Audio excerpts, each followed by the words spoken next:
آج کی تراویح میں سورہ آل عمران مکمل ختم ہوئی ہے۔ جیسا کہ گزشتہ درس میں عرض کیا گیا تھا کہ سورہ آل عمران کے آغاز میں اللہ سبحانہ و تعالیٰ نے نصارہ کے کچھ نظریات جو غلط تھے اور ان کے سوالات تھے ان کا جواب دیا گیا تھا۔ مثلاً ان کا ایک عقیدہ اور نظریہ یہ تھا کہ حضرت عیسیٰ علیہ السلام اللہ کے بیٹے ہیں یا وہ خود الہ ہیں یا وہ تین سے تیسرے ہیں۔ تو حضرت عیسیٰ علیہ السلام کی الوہیت کا رد کیا گیا کہ وہ الہ نہیں ہے، اس لیے کہ اللہ تو وہ ہوتا ہے جس پر کوئی چیز مخفی نہیں ہوتی، جو کسی چیز کا محتاج نہیں ہوتا، جس کی قدرت کامل ہوئی اور اس کا علم کلی ہوتا ہے، اور یہ تمام چیزیں وہ ہیں کہ حضرت عیسیٰ کے اندر نہیں پائی جاتی، لہٰذا وہ الہ اور نہیں ہو سکے۔ اس کے بعد کیونکہ غزوہ بدر ہو چکا تھا اور اس میں مسلمانوں کو فتح ملی تھی، تو جناب نبی کریم صلی اللہ علیہ وآلہ وسلم نے یہود کے ایک بازار میں جا کر وہ تنبیہ فرمائی اور کہا کہ دیکھو میری دعوت قبول کرو، میری بات کو مان لو، اور تمہارا بھی یہی حال ہوگا جو مشرکین مکہ کا ہوا ہے، کیونکہ بدر کے اندر مشرکین کو بڑی شکست ہوئی تھی، 70 ان کے سردار مارے گئے تھے، وہ 70 گرفتار ہوئے۔ تو یہود موقع میں کہا کہ تم نے چند آڑی لوگوں کو شکست دی ہے، تم کسی گھمنڈ میں مبتلا نہ ہونا، ہم سے لڑو گے تو بڑے ماہر ہیں، ہم کو بتائیں کہ جنگ کیا ہوتی ہے۔ اس پر اللہ نے آیت نازل فرمائی تھی کہ آپ کافروں کو کہہ دیں تم مغلوب ہوگے اور جہنم میں جم کے جاؤ گے جو بہت ہی بڑا ٹھکانہ ہے۔ پھر نصارہ کے تذکرے کے بعد تیسرے رکوع میں یہود کی کچھ خرابیوں کو اللہ نے ذکر فرمایا۔ ان کی ایک خرابی تھی اللہ کی آیات کا انکار، اور دوسری خرابی تھی انبیاء کا قتل، اور تیسری خرابی یہ تھی کہ جو ان کو اچھائی کا حکم دیتے تھے، برائی سے روکتے تھے، ان کو بھی قتل کر دیا کرتے تھے۔ تو ان تینوں برائیوں کو ذکر فرمایا اور ان کو وعید سنائی کہ دیکھو باز آؤ ورنہ تمہیں دردناک عذاب ہوگا۔ سورہ آل عمران کی جو آیت نمبر 26 ہے، قل اللہم مالک الملک تؤتی الملک من تشاء، غزوہ خندق کے موقع پر آپ صلی اللہ تعالیٰ علیہ وآلہ وسلم کو جب ایک چٹان کو کھودنے کی نوبت آئی تو اس سے کچھ روشنیاں نکلی اور آپ کو روم کے محلات اور فارس کے محلات اور صنعاء یمن کے علاقے دکھلائے گئے تھے کہ آپ ان کو پتہ کریں۔ تو اس موقع پر کچھ منافقین بھی موجود تھے، انہوں نے کہا کہ ان کا حال تو دیکھو، پیٹ پر پتھر بندھے ہوئے اور روم اور فارس کی فتح کی باتیں کرتے ہیں۔ تو اللہ نے فرمایا کہ مالک الملک تو اصل اللہ ہے، جس کو چاہے حکومت دے، جس کو چاہے حکومت سے اتارے، جس کو چاہے عزت دے، جس کو چاہے ذلت دے، سارا اختیار ہے۔ اگر اللہ نے یہ فیصلہ کر لیا کہ اپنے نبی کو اور ان پر ایمان لانے والوں کو اللہ عزت دے گا، بادشاہت دے گا، تو اس میں کسی کو کیا اعتراض؟ ایسا ہی ہوگا، اور ہوا بھی ایسا ہی کہ سارے رومیوں پر، فارسیوں پر اور یمن کے رہنے والوں پر اللہ نے فتح مبین عطا فرمائی۔ علماء نے لکھا ہے کہ اس سورت کی یہ جو 3 آیات ہیں، ایک تو آیت نمبر 18 جس کا کل ذکر آیا تھا شہید اللہ انہ لا الہ الا ہو، دوسری آیت نمبر 26 قل اللہم مالک الملک، اور تیسری اس کے بعد والی آیت 27ویں آیت تولج اللیل فی النہار۔ 3 آیتیں یہ، ایک سورہ فاتحہ، ایک آیت الکرسی، یہ کل 5 چیزیں ہو گئی۔ جو شخص فرض نماز کے بعد سورہ فاتحہ، آیت الکرسی اور سورہ آل عمران کی آیت نمبر 18، 25 اور 26 پڑھے گا تو اللہ سبحانہ و تعالیٰ اس کے سارے گناہ معاف فرمائے، اللہ اس کو جنت میں داخل کریں گے، اللہ اس کی 70 حاجتیں پوری کریں گے، اور ان حاجت میں سب سے کمتر جو حاجت ہے وہ مغفرت ہے۔ تو بچے اس کے علاوہ کتنی اللہ حاجتیں پوری کریں گے؟ عمل کیا ہے کہ ہر فرض نماز کے بعد ایک دفعہ سورہ فاتحہ پڑھنی ہے، ایک دفعہ آیت الکرسی پڑھنی ہے، ایک دفعہ آیت شہید اللہ انہ لا الہ الا ہو یہ آیت پڑھنی ہے، اور ایک دفعہ یہ 2 آیتیں قل اللہم مالک الملک سے لے کر بغیر حساب تک۔ تو اس پر اتنا بڑا اللہ کا اجر عطا فرمائیں گے کہ سارے گناہ بھی بخش دیں گے اور جنت میں داخلہ بھی نصیب کریں گے، اور 70 حاجتیں پوری کریں گے، اس میں ادنا حاجت مغفرت اور بخشش ہوگی۔ پھر اس کے بعد آیت نمبر 28 میں اللہ نے مومنوں کو کافروں کے ساتھ دوستی کرنے سے منع کی ہے۔ قرآن کریم میں جا بجا مختلف عنوان سے اہل ایمان کو یہ کہا گیا ہے کہ تم جو ہے وہ یہود و نصارہ کو دوست نہ بناؤ، ان سے دوستیاں نہ کرو۔ یہاں بھی یہ فرمایا، تعبیرات مختلف ہیں لیکن حکم ایک ہی، مضمون ایک ہی۔ دراصل ایک مسلمان کے غیر مسلم کے ساتھ جو تعلقات ہیں اس کی 4 قسمیں ہیں۔ پہلی قسم کا تعلق اسے کہتے ہیں موالات۔ موالات کا معنی قلبی محبت، قلبی دوستی۔ یہ کسی کافر کے ساتھ مسلمان کے لیے جائز نہیں ہے کہ وہ یہ تعلق رکھے۔ کسی غیر مسلم کے ساتھ قلبی تعلق رکھنا قرآن کی ان آیات کی بدولت ناجائز اور حرام ہے۔ دوسری قسم کا تعلق ہے اسے کہتے ہیں مواسات۔ مواسات کا معنی ہوتا ہے ہمدردی اور غم خواری۔ ہمدردی اور غم خواری کا تعلق یہ تمام غیر مسلموں کے ساتھ جائز ہے، سوائے حربی کافروں کے جو مسلمانوں سے جنگ کر رہے ہوں۔ جنگ کرنے والوں کے ساتھ جو ہے وہ جائز نہیں ہے یہ مواسات کا تعلق قائم کرنا۔ باقی تمام غیر مسلموں کے ساتھ مواسات کا تعلق قائم کیا جا سکتا ہے۔ تیسری قسم کا تعلق ہے اسے کہتے ہیں مدارات۔ مدارات کا معنی ہوتا ہے ظاہری اچھے اخلاق سے پیش آنا۔ خاطر مدارات، جیسے اردو میں بھی کہتے ہیں کہ خاطر مدارات کی، یعنی ظاہراً اچھے اخلاق سے پیش آئے۔ تو اس کے لیے 3 باتوں کو ملحوظ رکھنا ضروری ہے۔ نمبر 1، غیر مسلم کے ساتھ مدارات کا تعلق اس کے دینی نفع کی وجہ سے ہو، یعنی یہ نیت ہو یا انسان یہ سمجھتا ہو کہ اگر میں اس غیر مسلم کے ساتھ اچھے اخلاق سے پیش آؤں گا تو یہ دینی نفع ہوگا، تو ایسی صورت میں چاہیے کہ اس کو کہ وہ اس سے تعلق قائم کرے، ظاہری خوش خلقی کا یہ وہ بھی نہ بنے۔ دوسری چیز یہ ہے کہ مسلمان کو اس سے کوئی ضرر پہنچنے کا اندیشہ ہے۔ مثلا ایسے علاقے میں ہے کہ اگر وہ کافروں کے ساتھ مدارات کا تعلق قائم نہیں کرے گا تو ایسی صورت میں کافر اس کو تکلیف پہنچائیں گے، نقصان پہنچائیں گے۔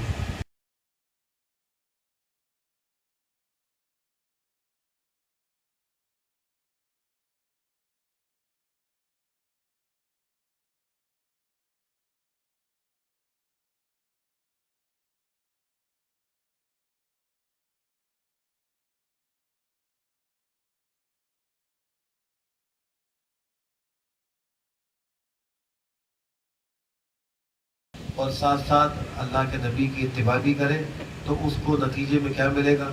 اللہ اس کو محبوب بنائیں گے، اللہ اس کے گناہوں کو بخشیں گے، پھر اللہ اور رسول کی اطاعت کا بھی حکم ہے۔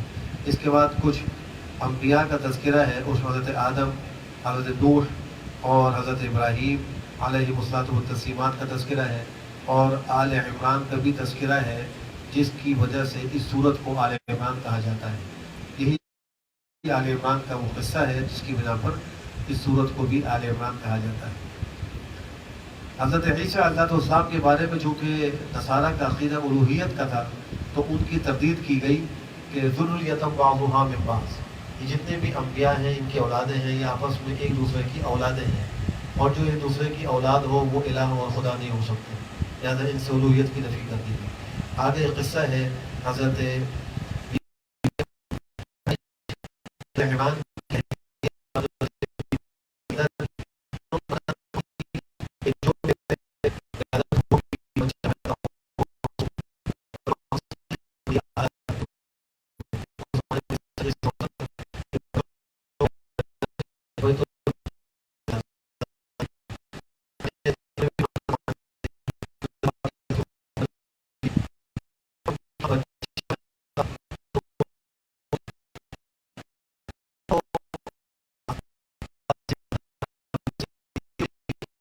اور انہوں نے منت یہ مانی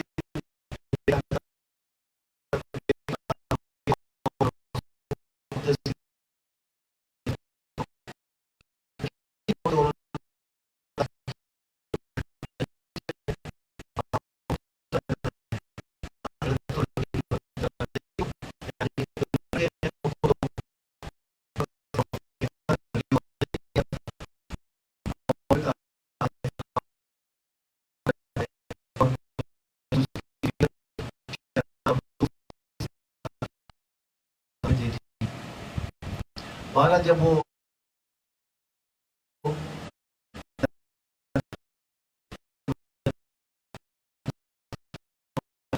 بیت المقدس کو جو مجاور تھے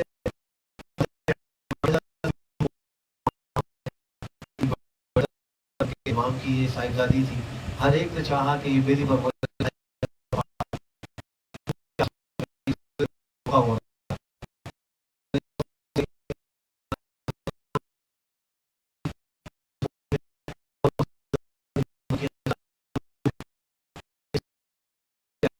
کی خالہ ان کے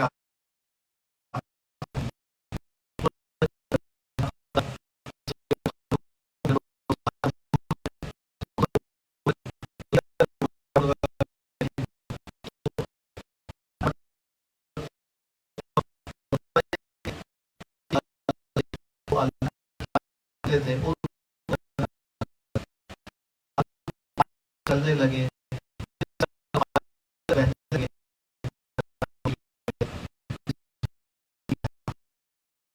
چنانچہ جب قلم ڈالے گئے تو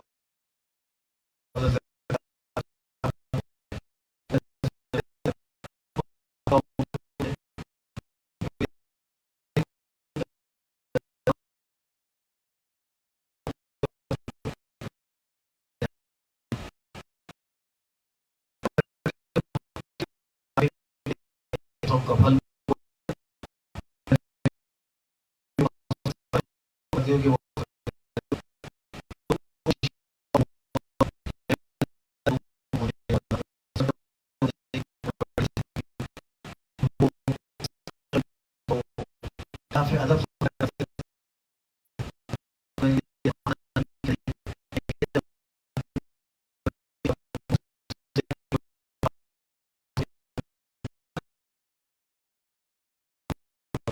ادب فرمائی اور کہا کہ علامت یہ ہوگی کہ 3 دن تم گفتگو نہیں کر سکو، تم اپنی بات چیت نہیں کر سکو گے۔ اللہ کی قدرت دیکھیے کہ جو تولید کی صلاحیت بند تھی اللہ نے اس کو جاری کر دی، اور جو کلام کی صلاحیت جاری تھی اس کو علامت کے طور پہ بند کر دی۔ اللہ قادر ہوتا جس کو چاہے جیسا چاہے کرے۔ تو علامت 3 دن تک یہ تھی کہ آپ بات چیت نہیں کریں گے، خالی اللہ کا ذکر کریں گے، تسبیح کریں گے۔ یعنی اللہ نے علامت بھی ایسی ذکر فرمائی جس میں شکر ہی شکر ہے۔ بڑی عمر میں ان کو اولاد مل گئی۔ حضرت زکریا کو حضرت یحییٰ علیہ السلام اللہ نے عطا فرمایا۔ پھر حضرت مریم جب بڑی ہو گئی تو بغیر باپ کے ان کے ہاں اللہ نے ایک بیٹے کی ولادت کروائی، اور اس کا قصہ سورہ مریم میں آئے گا، وہاں ہم اس کو انشاءاللہ ذکر کریں گے۔ یہاں صرف حضرت مریم کی پیدائش کا ذکر ہے اور حضرت زکریا کی دعا کا تذکرہ ہے، اور پھر دعا کے نتیجے میں اللہ نے ان کو اولاد دی، اس کا تذکرہ ہے۔ اس تذکرے میں ایک دعا ہے، ربی ہب لی من لدنک ذریۃ طیبۃ انک سمیع الدعاء، جس کی اولاد نہ ہوتی وہ اس دعا کو کثرت سے مانگتا ہے، یا جس کی اولاد ہو نافرمان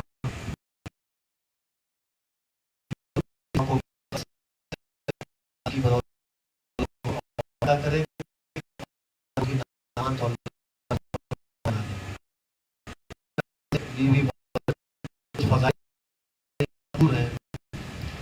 فرشتوں کو یہ چن لیا ہے، اور اس زمانے کی موجود سب پر اللہ نے ان کو ایک بخشی۔ پھر کہا کہ اپنے پروردگار کی اطاعت کرتی رہو اور سجدہ کرتی رہو اور رکوع کرنے والوں پر رکوع کرتی رہو۔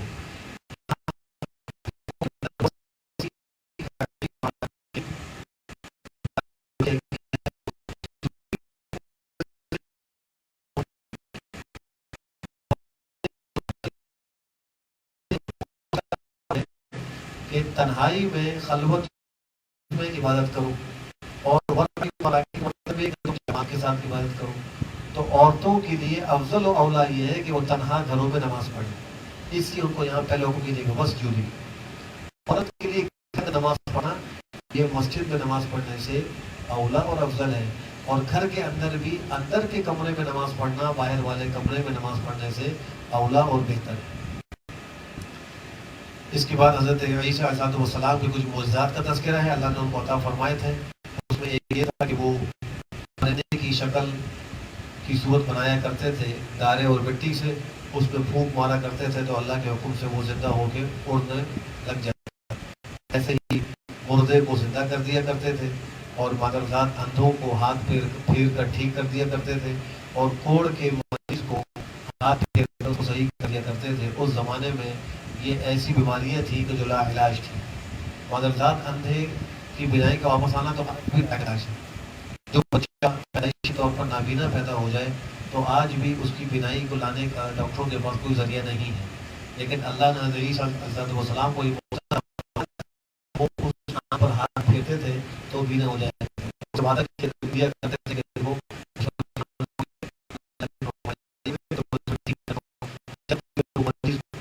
کر لیتا تو پھر اس کی بنائی لوٹا ایسے ہی کہتے تھے کہ دیکھو تم جو کچھ کھا کے آتے ہو، ذخیرہ کر کے آتے ہو، میں تم کو بتلا دیتا ہوں.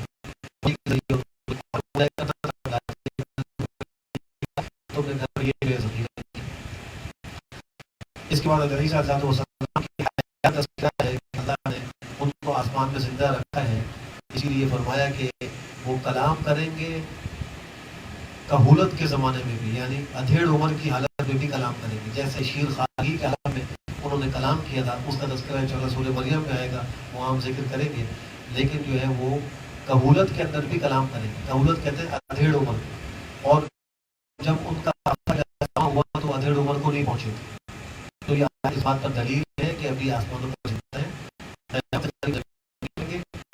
ادھیڑ عمر کی حالت ان کے اوپر آئے گی، اس میں بھی وہ حکمت سے بھرپور کلام فرمائیں گے، اور پھر جتنا اللہ نے رکھا ہے دنیا میں گزار کر تبھی موت سے انتقال کریں گے، اور پھر پیغمبر کے روزے میں ان کے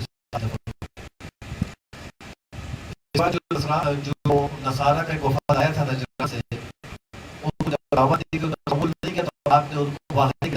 آخر میں مباہلہ یہ ہوتا ہے کہ جب فریقین کے آپس میں کسی بات پر دلیل سے فیصلہ نہ ہو تو آخری حل یہ ہوتا ہے کہ بھائی آؤ اپنے بچوں کو لے کر اپنے بچوں کو لے کر آتے ہیں، کھلے میدان میں جاتے ہیں اور اس وقت ہم مباہلہ کرتے ہیں، یعنی ہم جھوٹ پر اللہ کی لعنت. تو آپ نے نصارہ نجران کو اس بات کی دعوت دی آؤ مباہلہ کرتے ہیں. تو ان کا جو بڑا ایک سردار تھا اس نے ساتھیوں کو کہا کہ دیکھو یہ اللہ کے نبی ہیں. آپس میں بات چیت کی، سامنے تو اظہار نہیں کیا. اگر تم ان سے مباہلہ کرو گے تو کچھ نہیں بچے، تو ان سے مباہلہ مت کرو، مصالحت کرو. تو انہوں نے آ کر کہا کہ مباہلہ نہیں کرنا کریں گے، اور ہر سال کچھ کپڑے جوڑے وغیرہ دینے کا وعدہ کیا وہ دیا کرتے تھے. اس کے بعد ابراہیم علیہ السلام کا تذکرہ ہے. یہودی کہتے تھے وہ یہودی ہیں، عیسائی کہتے تھے وہ عیسائی ہیں، مشرکین کہتے تھے وہ مسلمان ہیں. ہر ایک ان کو اپنا مقتدا اور امام مانا کرتا تھا اور کہتا تھا کہ ہم جس دین پر ہیں وہ ابراہیم کا دین ہے. اللہ نے ان تینوں فریقوں کی نفی کی، فرمایا کہ ماں کان ابراہیم یہودی نہیں تھے، ولا نصرانی نہیں تھے، ولکن کان حنیفا مسلما، لیکن وہ حنیف اور مسلم تھے، اللہ کے مشرکین میں سے بھی نہیں تھے. یہ بھی فرمایا کہ لوگوں میں سب سے زیادہ وہ لوگ جنہوں نے ان کی اتباع کی، یعنی ان پر ایمان لانے کے اوپر، اور یہ نبی مرسل نبی آخر الزمان اور ان پر ایمان لانے والے مومنین، یہ حضرت ابراہیم سب سے زیادہ قریب ہے. نصارہ کہتے ہیں ہم سب سے زیادہ قریب ہیں، یہود کہتے ہیں کہ ہم قریب ہیں، مشرکین کہتے ہیں ہم قریب ہیں. اللہ فرماتے ہیں حضرت ابراہیم کے قریب وہ ہیں جو ان کے زمانے میں ان پر ایمان ہے، اور اس زمانے میں ہمارے اور ان پر ایمان لانے والے کوئی حضرت ابراہیم کی زیادہ قریب ہے. اہل کتاب میں سے لوگوں کی ایک سازش اہل ایمان کے خلاف بھی تھی کہ انہوں نے اپنے کچھ لوگوں کو کہا تم ایسا کیا ایسا کرو ایمان لاؤ اور ہم کو مرتد ہو. شاید تمہارے طرز عمل کو دیکھ کر مسلمان ہی سمجھے کہ یہ دین واقعی صحیح دین نہیں ہے، یا اہل کتاب جو اہل علم ہے یہ دیکھو ایمان کر پھر واپس چلیں گے. تو انہوں نے ایک سازش کے طور پہ طریقہ اختیار کیا. اللہ نے اس کا ذکر بھی فرمایا کہ اہل کتاب میں سے گروہ نے کہا ایمان لاؤ، ایمان نبی کے واسطے ہے دن کے اول حصے میں اور آخر حصے میں شاید یہ واپس آئے، شاید یہ لوگ حال دیکھ کر اور تمہاری حرکت دیکھ کر چھوڑ کر دوبارہ اپنے آبائی زندگی کی طرف آ جائیں. پھر اہل کتاب میں سے بعضوں کی خیانت کا تذکرہ ہوا کہ اگر ان کے پاس ایک دینار بھی بطور امانت کے رکھوایا جائے تو وہ اس میں بھی خیانت کر لیتے ہیں. لیکن بعض ان میں امانت دار ہیں جیسے کہ حضرت عبداللہ ابن سلام ہے کہ ان کے پاس مال کا ایک ڈھیر بھی ہو تو وہ اس میں خیانت نہیں کرتے اور مالک کو پہنچا دیتے ہیں. چوتھے سپارے کے آغاز میں اللہ نے فرمایا کہ جب تک تم اپنی محبوب چیز اللہ کے راستے میں خرچ نہیں کرو گے نیکی کے اعلیٰ مقام کو ہرگز تم حاصل نہیں کر سکتے. اور تمام محبوب چیزوں کو خرچ کرنے کا حکم نہیں، بلکہ ان میں سے بعض کو بھی خرچ کر لیں تو اللہ کی طرف سے انشاءاللہ پھر کا اعلیٰ مقام نصیب ہو جائے۔ پھر بیت اللہ کی عظمت کا تذکرہ ہے، چونکہ اہل کتاب یہ کہا کرتے تھے ہم تم سے افضل ہیں کہ ہمارا قبلہ جو ہے وہ انبیاء کا قبلہ ہے، تمہارے قبلے سے مقدم ہے، اور ہمارے نبی تمہارے نبی سے مقدم ہے، اس لیے ہم تم سے افضل ہیں۔ اللہ نے ان کی تردید فرمائی اور کہا کہ اس روئے زمین پر اللہ کی عبادت کے لیے سب سے پہلا جو گھر بنایا گیا وہ بیت اللہ الحرام، ان اول بیت وضع للناس الذی ببکۃ مبارکہ، اس کے فضائل ذکر فرمائے، تو ایک بڑی برکت والا ہے، ہدی للعالمین، سارے عالم والوں کی ہدایت کا ذریعہ ہے، سب لوگ اس کی طرف رک کر کے نماز پڑھتے ہیں، اس سے ہدایت حاصل کرتے ہیں۔ پھر فرمایا کہ اس پہ واضح نشانیاں ہیں، اس پہ مقام ابراہیم ہے، آج بھی وہ علامتی طور پر موجود ہے، اور اس کے پیچھے طواف کرنے والے دو گانا طواف سے فارغ ہو کر ادا کرتے ہیں۔ فرمایا جو اس میں داخل ہو جائے تو وہ امن والا ہو جاتا ہے، اگر کوئی اپنے باپ کے قاتل کو بھی وہاں دیکھتا ہے تو اس کے دل میں انتقام کا جذبہ پیدا نہیں ہوتا۔ یہ اس خطہ مبارکہ کی ایک برکت ہے۔ یہ بھی ایک خصوصیت ہے کہ روئے زمین پر مسجد حرام وہ واحد مقام ہے جہاں صفیں گول دائرے میں بنتی ہیں، نماز کے لیے صفیں گول دائرے میں بنتی ہیں، ورنہ روئے زمین پر کہیں بھی گول دائرے میں صفیں نہیں بن سکتی، صفیں سیدھی بنے گی۔ صرف مسجد حرام ایک واحد جگہ ہے، خانہ کعبے کے ارد گرد گول فرمائی جاتی ہے۔ خانہ کعبے کے اوپر سے عام طور پر پرندے نہیں گزرتے اس کے ادب و احترام کی وجہ سے، اگر کوئی پرندہ بیمار ہو تو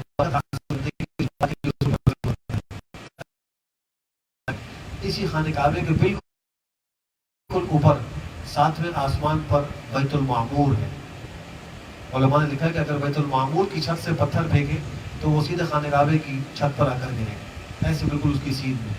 اور حضرت ابراہیم علیہ السلام اس 7ویں آسمان پر بیت المعمور کی دیوار سے ٹیک لگائے ہوئے پیغمبر سے ملے تھے معراج کے موقع پر، اور اس موقع پہ نصیحت کی تھی کہ اپنی امت کو میرا سلام پہنچا دیجیے اور ان کو بتا دیجیے کہ جنت ایک چٹیل میدان ہے، تسبیح اور تکبیر اور تحلیل یہ اس میں آبادی کا ذریعہ ہے، اپنی امت کو کہیں کہ یہ پڑھا کریں، عبادت کیا کریں تاکہ ان کی جنت آباد ہو جائے۔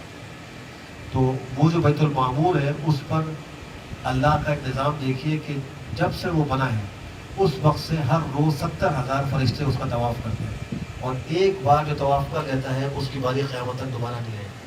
وَمَا يَعْلَمُ جُنُودَ رَبِّكَ إِلَّا هُوَ، اللہ کے لشکر کی تعداد کتنی ہے اللہ ہی جانتا ہے کہ فرشتوں کی تعداد کتنی ہے۔ پھر اللہ سبحانہ وتعالیٰ نے امت مسلمہ کی فضیلت کو بیان فرمایا اور کہا کہ تم بہترین امت ہو، لوگوں کی نفع رسانی کے لیے نکالے گئے ہو، لوگوں کو اچھائی کا حکم دیتے ہو، برائی سے روکتے ہو اور اللہ پر ایمان لاتے ہو۔ اس امت کی یہ خاصیت ہے کہ اس کو خاص طور پہ حکم ہے خود بھی اچھائی پر عمل کرو، دوسروں کو بھی برائی سے روکو، اور قیامت تک اب کوئی نئے نبی نہیں آنا تو اللہ نے اسی امت کے ذمے امر بالمعروف والنہی عن المنکر کا کام لایا، ایک کام اس نے کرنا ہے قیامت تک کہ خود بھی نیکی کے راستے پہ چلنا ہے، دوسروں کو بھی چلانا ہے، خود بھی گناہ سے بچنا ہے، دوسروں کو بھی بچانا ہے۔ اہل کتاب میں بعض ایسے لوگ تھے کہ جو معتدل مزاج کے تھے، اور انہوں نے حق کو قبول بھی کیا، قرآن کریم ان کی تعریف بھی کرتا ہے، جیسے کہ حضرت عبداللہ ابن سلام اور ان کے رفقات ہیں، اللہ نے ان کو توفیق نصیب فرمائی، وہ مسلمان ہوئے، اعلیٰ مرتبے کے صحابی بنے، تو اللہ فرماتے ہیں لیسوا سواء، یہ سب برابر نہیں ہیں، ان میں بعض اچھے بھی لوگ ہیں۔ یہ قرآن کریم کی حقانیت ہے کہ وہ اچھی چیز کی اچھائی کو بیان کرتا ہے اور بری چیز کی برائی کو بھی بیان کرتا ہے۔ اس کے بعد پھر غزوہ احد کا تذکرہ ہے، اور بڑا تفصیلی تذکرہ ہے، اور اس میں جو بظاہر ایک ہزیمت کا سامنا مسلمانوں کو کرنا پڑا تھا اس کے اسباب و حکمت پر بھی روشنی ڈالی گئی ہے۔ غزوہ احد سن 3 ہجری میں ہوا ہے، اور اس کے اسباب میں بڑا سبب یہ تھا کہ بدر میں جب کفار کو بڑی واضح شکست ہوئی اور ان کے اکثر سردار مارے گئے اور بہت سارے قید ہو گئے، ابو سفیان جو اس وقت مسلمان نہیں ہوئے تھے وہ ایک تجارتی قافلہ لے کر شام سے مکہ مکرمہ جا رہے تھے، درمیان میں جو کہ مدینہ منورہ پڑتا تھا، آپ علیہ السلام نے اس پر حملہ کرنے کا ارادہ کیا تھا، لیکن وہ قافلہ بچ کے چلا گیا تھا، اور ابو جہل کو چونکہ پیغام بھیج دیا تھا تو ابو جہل بدر میں لشکر لے کر آ گیا تھا، تو وہ جو قافلہ تجارتی تھا وہ تو نکل گیا، ابو جہل سے اور اس کے لشکر سے جنگ ہو گئی بدر کے موقع پر، اور اس میں کفار کا بڑا نقصان ہوا۔ تو وہ جو تجارتی قافلہ پہنچا تھا اس میں تقریباً اہل مکہ کے ہر گھرانے کا پیسہ لگا ہوا تھا، اور 50,000 دینار اس کا نفع تھا۔ تو انہوں نے انتقام کی آگ میں چونکہ وہ جل رہے تھے، یہ فیصلہ کیا کہ اس نفع کو مسلمانوں سے انتقام لینے کے لیے محفوظ کیا جائے اور تیاری کی جائے۔ اصل مال لوگوں کو واپس کر دیا اور نفع اس کو محفوظ رکھا، اور پھر 3 ہجری میں اس سے تیاری کر کے احد کے میدان میں، احد کے پہاڑ کے دامن میں وہ لوگ پہنچے، اور یہاں سے آبو ذات السلام بھی پہنچے۔ وہ تو تعداد میں 3,000 تھے، یہ 1,000 تھے، بعد میں 700 رہ گئے۔ تو آپ نے جنگوں کے اوپر بٹھایا، پہلے مشورہ بھی ہوا کہ جو ہے جنگ باہر نکل کے لڑی جائے، اندر لڑی جائے، اس میں کچھ اختلاف بھی ہوا، بعد میں یہی طے ہوا کہ باہر نکل کر لڑی جائے۔ تو احد کے دامن میں تشریف لے گئے، پہاڑ کو اپنے پیچھے کیا، اس پہاڑ کے اوپر 50 تیر انداز مقرر فرمائے اور کہا کہ شکست ہو یا فتح ہو، یہاں سے اترنا نہیں۔ تو جنگ شروع ہوئی، آغاز میں مسلمانوں کو فتح ملنے لگی اور دشمن جو ہے وہ قتل ہونے لگا، اور پھر وہ بھاگ کھڑے ہوئے، غنیمت کو جمع کرنا شروع کر دیا۔ تو اوپر والے حضرات میں سے اکثر نے کہا اب تو جنگ ختم ہو گئی ہے اور فتح جو ہے ہو گئی ہے، ہم نیچے اتر کر غنیمت کے جمع کرنے کا ثواب بھی حاصل کریں گے۔ تو ان کے سردار تھے عبداللہ ابن جبیر، انہوں نے منع کیا کہ بھئی ایسا مت کرو، ہمیں اس کی اجازت نہیں ہے، لیکن اکثر نے اپنے اجتہاد پہ عمل کیا اور وہ آ گئے۔ 11 صحابہ رہ گئے، ایک عبداللہ ابن جبیر اور 10 اور باقی نیچے آ گئے۔ تو حضرت خالد بن ولید جو مسلمان نہیں ہوئے تھے، وہ لشکر لے کر پیچھے سے آئے اور انہوں نے ان پر حملہ کیا، ان سب کے سب کو شہید کیا، اور پھر پہاڑ سے اتر کر پیچھے سے مسلمانوں پر حملہ کر دیا۔ آگے سے وہ پلٹ کر آ گئے اور دو طرف سے ان کو پیس دی۔ اس میں 70 صحابہ شہید ہوئے، ابو ذات السلام بھی زخمی ہوئے، آپ کے دانت مبارک ایک شہید ہوا، اور خون کی کڑیاں آپ کے رخسار میں گھسی، آپ کا خون بھی بہا، اور آپ ایک گڑھے کے اندر گرے بھی، بے ہوشی بھی طاری ہوئی، سارے جو واقعات ہوئے۔ اور پھر بعد میں کفار واپس چلے گئے اور مسلمان جو ہے وہ اپنے زخمیوں اور جو شہداء ہیں ان کی خبر گیری کے اندر مصروف ہو گئے۔ جاتے ہوئے ابو سفیان سے معاہدہ ہوا تھا کہ آئندہ سال دوبارہ ہمارا تمہارا مقابلہ ہوگا۔ جب یہ واپس گئے تو حمار الاسد کے قریب پہنچے، وہاں پہنچ کر انہوں نے آپس میں مشورہ کیا کہ ہم سے بڑی غلطی ہو گئی، مسلمان تو بڑے زخمی تھے، ہم ان کو حملہ کرتے ان کے پیچھے اور ان کو بالکل ختم کر دیتے، ہم تو چھوڑ کر آ گئے، واپس چلتے ہیں۔ تو اللہ نے وہاں کے دل میں رعب ڈال دیا۔ ایک شخص ان کے پاس پہنچے اور کہنے لگے میں تو وہاں سے ہو کر آ رہا ہوں، وہ تو بڑے غصے میں ہیں اور تمہارے اوپر حملہ کرنے کا سوچ رہے ہیں۔ یہاں آپ کو خبر مل گئی کہ وہ واپس لوٹنے کا سوچ رہے ہیں۔ آپ نے احد کے اگلے دن صحابہ کو حکم دیا کہ بھائی جو کل احد میں شریک تھے آج وہ سب چلے، ہم دشمن سے مقابلے کے لیے جائیں گے۔ صحابہ نے آپ کی آواز پر لبیک کہا اور زخموں سے چور تھے، حتیٰ کہ بعض کو کندھوں پر اٹھا کر لے جایا گیا، اور بعض ایسا تھا کہ 2 آدمیوں کے سہارے پر چلتے ہوئے وہ گئے اور وہاں تک پہنچے۔ دشمن کے اوپر روک طاری ہو گیا، وہ واپس چلا گیا، جنگ کی نوبت نہیں آئی، اور صحیح سالم نفع کے ساتھ یہ لوگ وہاں سے واپس لوٹے۔ اس کا تذکرہ بھی اسی صورت میں ہے۔ چونکہ احد کے موقع پر آپ حضرت والسلام کے بارے میں مشرکین نے خبر اڑا دی کہ آپ شہید ہو گئے۔ آپ کی شہادت کی خبر سن کر صحابہ کرام کے تو اوسان ختم ہو گئے، وہ تو عاشق رسول تھے، ان سے تو برداشت ہی نہیں ہو سکتا تھا۔ تو ان میں سے بعض نے کہا اب جنگ کا کیا فائدہ جب پیغمبر ہی نہیں رہے، بعض کھڑے تھے گھٹنوں کے بل گر گئے، چلنے کی طاقت نہیں رہی۔ تو اس حالت پر بھی ایک تنبیہ آئی، اللہ نے فرمایا کہ محمد ایک رسول ہی تو ہیں، ان سے پہلے بہت سے رسول گزرے ہیں، یہ بھی گزریں گے، ان سے پہلے کوئی بھی نبی ایسا نہیں ہے کہ جو زندہ رہا ہو، اس میں عیسیٰ علیہ السلام کے وہ آسمان پر زندہ ہیں، بلکہ سارے یہاں تک جو تھے وہ انتقال کر گئے، تو ان کا بھی انتقال ہوگا، یہاں سے پردہ فرمائیں گے۔ تو کیا یہ اگر انتقال کر جائے یا شہید ہو جائے تو کیا تم الٹے پاؤں واپس پلٹ جاؤ گے؟ یہ تنبیہ فرمائیں گے۔ یہ جو آیات ہے وما محمد الا رسول، حضرت ابو بکر صدیق نے جب آپ صلی اللہ علیہ وسلم کا وصال ہوا اس موقع پر بھی صحابہ کو یقین نہیں آ رہا، آپ کی جدائی برداشت نہیں کر رہے، حتیٰ کہ حضرت عمر تلوار لے کر نکلے تو کہا کہ جو کہے گا کہ ان محمد قدمات تو میں اس کی گردن اڑا دوں، جو کہے گا کہ پیغمبر کا انتقال ہوا تو میں اس کی گردن اڑا دوں۔ تو حضرت ابو بکر صدیق نے اس موقع پہ سب صحابہ کو مسجد میں جمع کیا، یہی آیتیں پڑھی۔ تو وہ صحابہ کہتے ہیں ہمیں ایسا لگا کہ شاید یہ آیتیں ابھی اتری اور ہمیں صبر آ گیا۔ جن صحابہ سے کچھ اجتہادی خطا ہوئی اور وہ پیغمبر کی ہدایت پر مکمل عمل نہیں کر سکے اور پہاڑ سے نیچے اتر آئے، اللہ نے اس کو اس